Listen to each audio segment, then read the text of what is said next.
I would like to teach you the baseline method as well.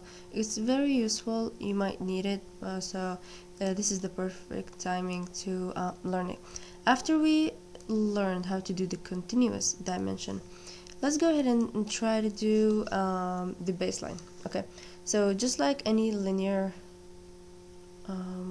dimension, I'll go ahead and maybe do this dimension, okay, for now.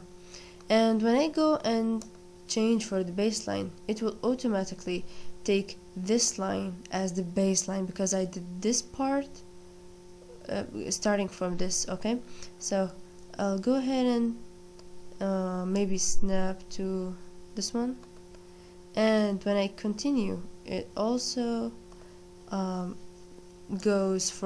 it takes it from this baseline, okay, depending on the first one. I'll press enter to finish it, and it needs to select another base dimension. I'll hit escape a couple of times just to make sure I cancelled everything. So that's it. This is the continuous. You see it's one next to each other depending on the first linear dimension I did. And for the baseline, the first dimension I did, I took it dimension from this line right here, this straight line. The other one, it takes it from here, just like a datum.